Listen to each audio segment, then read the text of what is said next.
ಕನ್ನಡದ ದೀಪ, ಹಚ್ಚೇವು ಕನ್ನಡದ ದೀಪ, ಕರುನಾಡ ದೀಪ, ಸಿರಿನುಡಿಯ ದೀಪ, ಒಲವೆತ್ತಿ ತೋರುವ ದೀಪ, ಹಚ್ಚೇವು ಕನ್ನಡದ ದೀಪ, ಹಚ್ಚೇವು ಕನ್ನಡದ ದೀಪ.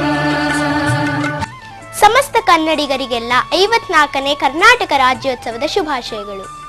ಕನ್ನಡದ ಸಾಹಿತಿ, ಕನ್ನಡದ ಅಭಿಮಾನಿಗಳ ಹಾಗೂ ಕನ್ನಡದ ಶಿಕ್ಷಕರ ಅಭಿಪ್ರಾಯಗಳನ್ನು ಮುಂದೆ ನೋಡಲಿದ್ದೀರಿ. ಹಚ್ಚೇವು ಕನ್ನಡದ ದೀಪ, ಹಚ್ಚೇವು ಕನ್ನಡದ ದೀಪ.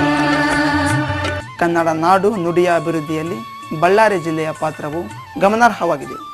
ಗಡಿನಾಡು ಭಾಗದ ಬಳ್ಳಾರಿ ನಗರದಲ್ಲಿ ಭಾಷೆಯ ಪ್ರಾಮುಖ್ಯತೆ ಬೇಕಾಗಿದೆ. ಭಾಷೆಯ ಪ್ರಾಮುಖ್ಯತೆಗೆ ಭಾಷೆಯ ಬಳಗ ಬೇಕು. ಹಾಗಂತ ಅನ್ಯ ಭಾಷಸ್ಥರಿಗೂ ಭೇದ ಭಾವನೆ ನೋಟ ಬೇಕಿಲ್ಲ. ಪರಭಾಷಾ ಬಂಧುಗಳಿಗೆ ಕೂಡ ನಮ್ಮ ಕನ್ನಡ ಭಾಷೆಯನ್ನು ಕಲಿಸಿ ಅವರನ್ನು ನಮ್ಮ ಭಾಷಾ ಬಂಧುಗಳಾಗಿ ಸ್ವೀಕರಿಸಿ ಅವರನ್ನು ಅಣ್ಣ ತಮ್ಮಂದಿರಂತೆ, ಅಕ್ಕ ತಂಗಿಯರಂತೆ ಬಾಳೋಣ, ಅವರೊಂದಿಗೆ ಬೆರೆಯೋಣ. ಹಚ್ಚೇವು ಕನ್ನಡದ ದೀಪ, ಹಚ್ಚೇವು ಕನ್ನಡದ ದೀಪ. ನನ್ನ ಪ್ರೀತಿಯ ಹೊಸಪೇಟೆ ಮತ್ತು ಬಳ್ಳಾರಿಯ ಬಾಂಧವರೇ, ನಾವೆಲ್ಲರೂ ಕನ್ನಡಿಗರು. ನಮ್ಮದು ಉಭಯ ಭಾಷೆಗಳ ಜಿಲ್ಲೆ. ಅಲ್ಲಿ ಕನ್ನಡವೂ ಇದೆ, ತೆಲುಗು ಇದೆ, ಹಿಂದಿ ಇದೆ, ಉರ್ದು ಇದೆ. ಆದರೆ ಮುಖ್ಯವಾಗಿ ನಮ್ಮ ಪ್ರಾಣವಾಹಿನಿ, ನಮ್ಮ ಜೀವವಾಹಿನಿಯಾಗಿ ಕನ್ನಡವಿದೆ. ಕನ್ನಡದ ಬಗ್ಗೆ ನಮಗೆ ಅಭಿಮಾನವಿರಬೇಕು. ಕನ್ನಡವನ್ನು ಉಳಿಸಬೇಕು, ಕನ್ನಡವನ್ನು ಬೆಳೆಸಬೇಕು. ಕರ್ನಾಟಕಕ್ಕೆ ಬಳ್ಳಾರಿ ಸೇರಬೇಕು ಎನ್ನುವಂತಹ ಹೋರಾಟದಲ್ಲಿ ಪ್ರಾಣವನ್ನು ತೆತ್ತವರು ನಮ್ಮೂರಿನ ಪಿಂಜಾರರ ಒಬ್ಬ ಯುವಕ.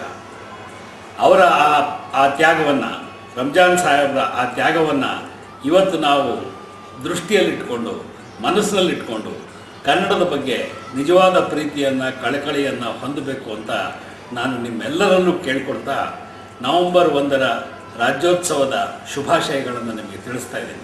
ಕರುನಾಡ ದೀಪ, ಸಿರಿನುಡಿಯ ದೀಪ, ಒಲವೆತ್ತಿ ತೋರುವ ದೀಪ. ವಿಶೇಷವಾಗಿ ವಿದ್ಯಾರ್ಥಿಗಳಿಗೆ ಮತ್ತು ಯುವಕರಿಗೆ ನಾನು ಹೇಳೋದಕ್ಕೆ ಇಷ್ಟಪಡೋದು ಅಂತಂದರೆ, ಕನ್ನಡ ಸಾಹಿತ್ಯವನ್ನು ಓದಿ, ಕನ್ನಡ ಪತ್ರಿಕೆಗಳನ್ನು ಓದಿ, ಕನ್ನಡದ ಗುಂಗಿನಲ್ಲಿ ಬೆಳೆಯುವಂತಹ ಒಂದು ಮಾನಸಿಕ ಸಿದ್ಧತೆಯನ್ನು ಮಾಡಿಕೊಳ್ಳಿ. ಉಳಿದೆಲ್ಲ ಭಾಷೆಗಳಿಗಿಂತಲೂ ಶುದ್ಧವಾದ ಪ್ರೀತಿಯ ಭಾಷೆ ಅಂದರೆ ಕನ್ನಡ. ಇಂಗ್ಲೀಷು ಎಷ್ಟೇ ವೈಭವದ ಭಾಷೆಯಾಗಿದ್ದರೂ ಕೂಡ ನಮ್ಮ ತಾಯಿ ಭಾಷೆಯನ್ನು ನಾವು ತಿರಸ್ಕರಿಸಲಿಕ್ಕೆ ಸಾಧ್ಯವಿಲ್ಲ. ಆದ್ದರಿಂದ ಕನ್ನಡದ ಬಗ್ಗೆ ಅಪಾರವಾದ ಅಭಿಮಾನವನ್ನು ಇಟ್ಕೊಳ್ಳಿ ಅಂತ ನಾನು ಕರೆ ನೀಡ್ತಾ ಇದ್ದೀನಿ. ಈ ಕಾರ್ಯಕ್ರಮವನ್ನು ನಡೆಸ್ಕೊಡ್ತಾ ಇರೋ ಅರ್ತ್ ಕಿಂಗ್ ಕ್ರಿಯೇಷನ್ಸ್ ಅವರಿಗೆ ನನ್ನ ಶುಭಾಶಯಗಳು, ಶುಭ ಹಾರೈಕೆಗಳು. ಹಚ್ಚೇವು ಕನ್ನಡದ ದೀಪ, ಹಚ್ಚೇವು ಕನ್ನಡದ ದೀಪ. ಎಲ್ಲರಿಗೂ ಕನ್ನಡ ರಾಜ್ಯೋತ್ಸವದ ಶುಭಾಶಯಗಳು. ಇವತ್ತು ಬಳ್ಳಾರಿ ನಗರದಲ್ಲಿ ಒಂದು ಹೊಸ ಸಂಭ್ರಮವನ್ನು ನಾವು ಆಚರಿಸ್ತಾ ಇದ್ದೇವೆ. ಶ್ರೀಮತಿ ಸರಳಾದೇವಿ ಸತೀಶ್ ಚಂದ್ರ ಅಗರ್ವಾಲ್ ಸರ್ಕಾರಿ ಪ್ರಥಮ ದರ್ಜೆ ಕಾಲೇಜಿನ ಹಳೆಯ ವಿದ್ಯಾರ್ಥಿ, ಅರ್ತ್ ಕಿಂಗ್ ಕ್ರಿಯೇಷನ್ಸ್ನ ಜಗದೀಶ್ ಸಿರಿಗನ್ನಡ ತಂಡವನ್ನು ನಿರ್ಮಿಸಿಕೊಂಡು ತಮ್ಮ ಮಿತ್ರರಾದ ಶಿವಕುಮಾರ್ ಹಾಗೂ ಪ್ರವೀಣ್ ಅವರ ಜೊತೆಗೆ ಸಿರಿಗನ್ನಡ ಎನ್ನುವ ಭಾಷಾ ಕೇಂದ್ರವನ್ನು ಸ್ಥಾಪಿಸ್ತಾ ಇದ್ದಾರೆ. ಈ ಭಾಷಾ ಕಲಿಕಾ ಕೇಂದ್ರದಲ್ಲಿ ಅವರು ವಿಭಿನ್ನ ಭಾಷೆಗಳ ಜನ ಸಮುದಾಯಕ್ಕೆ ಕನ್ನಡವನ್ನು ಕಲಿಸುವಂತಹ ಒಂದು ಹೊಸ ಪ್ರಯತ್ನವನ್ನು ಮಾಡ್ತಾ ಇದ್ದಾರೆ. ಖಾಸಗಿ ವಲಯದಲ್ಲಿ ಇದು ಮೊದಲ ಬಾರಿಗೆ ನಡೀತಾ ಇರುವಂತಹ ಪ್ರಯತ್ನ ಎನ್ನುವ ಕಾರಣಕ್ಕಾಗಿ ನಾನು ಅವರನ್ನು ಅಭಿನಂದಿಸ್ತಾ ಇದ್ದೇನೆ. ನಮ್ಮ ಮಧ್ಯೆ ವಿವಿಧ ಉದ್ದೇಶಗಳಿಗಾಗಿ ಬಂದು ನೆಲೆಸಿರುವಂತಹ ತಮಿಳು, ತೆಲುಗು, ಹಿಂದಿ, ಉರ್ದು ಮತ್ತು ಇಂಗ್ಲಿಷ್ ಭಾಷಿಕರೊಂದಿಗೆ ನಾವು ದಿನನಿತ್ಯ ವ್ಯವಹರಿಸ್ತೇವೆ. ಅವರು ಕನ್ನಡ ಬರುವುದಿಲ್ಲ ಎನ್ನುವ ಕಾರಣಕ್ಕೆ ನಮ್ಮಿಂದ ದೂರ ಉಳಿಯುವಂತಹ ಸಂದರ್ಭಗಳಿರ್ತವೆ. ನಾವಾದರೂ ಕೂಡ ಅವರಿಗೆ ಅವರವರ ಭಾಷೆಯಲ್ಲೇ ಮಾತಾಡಿಸ್ತಾ ಹೋದರೆ ಅವರು ಕನ್ನಡವನ್ನು ಕಲಿಯೋದು ಯಾವತ್ತು? ನಮ್ಮ ಮನೆಗೆ ಬರುವ ಅತಿಥಿಗಳಿಗೆ ಅವರಿಗೆ ಬೇಕಾದ ಅಭಿರುಚಿಯ ಊಟವನ್ನು ಬಡಿಸುವುದು ಒಂದು ವಿಧಾನವಾದರೆ, ನಾವು ಪ್ರೀತಿಯಿಂದ ನಮ್ಮ ಅಡುಗೆಯನ್ನು ಬಡಿಸಿ ಹೊಸ ರುಚಿಯನ್ನು ಅವರಿಗೆ ಕಲಿಸುವ ವಿಧಾನ ಕೂಡ ಪ್ರಚಲಿತವಾಗಿದೆ.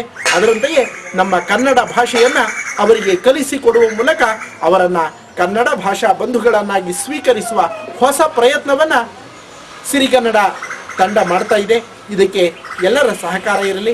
ಲಾಭದ ಅಪೇಕ್ಷೆ ಇಲ್ಲದಲೇ ಅತಿ ಕಡಿಮೆ ದರದಲ್ಲಿ ಭಾಷೆಯನ್ನು ಪ್ರಸಾರ ಮಾಡುವ ಮೂಲಕ ಇವರು ಭಾಷೆಯ ಋಣವನ್ನು ತೀರಿಸುವ ಕಾರ್ಯವನ್ನು ಮಾಡ್ತಾ ಇದ್ದಾರೆ. ಆದ್ದರಿಂದ ನಿಮ್ಮ ಪರಿಚಯದಲ್ಲಿ ಇರುವಂತಹ ಯಾವುದೇ ವಯಸ್ಸಿನ, ಯಾವುದೇ ನೆಲೆಯ, ಯಾವುದೇ ಹಿನ್ನೆಲೆಯ ಪರಭಾಷಾ ಬಂಧುಗಳಿಗೆ ನೀವು ಸಿರಿಗನ್ನಡ ಕೇಂದ್ರವನ್ನು ಇವತ್ತು ತೋರಿಸಬಹುದು. ಅಲ್ಲಿ ಹೋಗಿ ನಿಮಗೆ ಕನ್ನಡದ ಶಿಕ್ಷಣ ಸಿಗುತ್ತೆ ಅಂತ ಎಲ್ಲರೂ ಈ ಕಾರ್ಯದಲ್ಲಿ ಸಹಕರಿಸಬೇಕು ಅಂತ ಕೋರ್ತೇನೆ. ಧನ್ಯವಾದಗಳು. ಕನ್ನಡಮಯವೀ ಕನ್ನಡ ನಾಡು. ಕನ್ನಡ ಕಲಿಯೋಣ, ಒಟ್ಟಿಗೆ ಬಾಳೋಣ. ಸಿರಿಗನ್ನಡ ಭಾಷಾ ಕಲಿಕಾ ಕೇಂದ್ರ. ಆತ್ಮೀಯರೇ, ಕರ್ನಾಟಕದ ನೆಲ, ಜಲ, ಗಾಳಿ, ಬೆಳಕು, ಸಂಪತ್ತು ಮತ್ತು ಸೌಲಭ್ಯಗಳನ್ನು ಬಳಸುತ್ತಿದ್ದರೂ ನೀವು ಇದುವರೆಗೆ ಕನ್ನಡ ಕಲಿಯಲು ಅವಕಾಶ ಸಿಗದೆ ಕನ್ನಡಿಗರೊಂದಿಗೆ ಬೆರೆಯಲಾಗದೆ ಕೊರಗುತ್ತಿದ್ದೀರಾ? ಹಾಗಿದ್ದರೆ ಇಲ್ಲಿದೆ ಒಂದು ಅಮೂಲ್ಯ ಅವಕಾಶ. ಎಲ್ಲ ವಯಸ್ಸಿನ ಕನ್ನಡೇತರರಿಗೂ ಸಂವಾದ ಕನ್ನಡ ಮತ್ತು ಸಂವಹನ ಕನ್ನಡಗಳನ್ನು ಕಲಿಸಿಕೊಡುವ ಮೂಲಕ ನಿಮ್ಮನ್ನು ನಮ್ಮ ಭಾಷಾ ಬಂಧುಗಳನ್ನಾಗಿ ಸ್ವೀಕರಿಸುವ ಹಂಬಲದಿಂದ ನಿಮಗಾಗಿ ಕಾಯುತ್ತಿದ್ದೇವೆ. ಹಿಂದೆ ಸಂಪರ್ಕಿಸಿ, ನೀವು ಬನ್ನಿ, ಆಸಕ್ತರನ್ನು ಕರೆತನ್ನಿ. ಸಿರಿಗನ್ನಡ ತಂಡ, NYH ಕಾಂಪ್ಲೆಕ್ಸ್, ಮೋಕಾ ರಸ್ತೆ, ಆದರ್ಶ ನರ್ಸಿಂಗ್ ಹೋಮ್ ಎದುರುಗಡೆ, ಗಾಂಧಿನಗರ, ಬಳ್ಳಾರಿ. ಹಚ್ಚೇವು ಕನ್ನಡದ ದೀಪ, ಹಚ್ಚೇವು ಕನ್ನಡದ ದೀಪ. ಈ ಕಾರ್ಯಕ್ರಮವನ್ನು ನಡೆಸ್ಕೊಡ್ತಾ ಇರೋ ಅರ್ತ್ ಕಿಂಗ್ ಕ್ರಿಯೇಷನ್ಸ್ ಅವರಿಗೆ ನನ್ನ ಶುಭಾಶಯಗಳು, ಶುಭ ಹಾರೈಕೆಗಳು. ಹಚ್ಚೇವು ಕನ್ನಡದ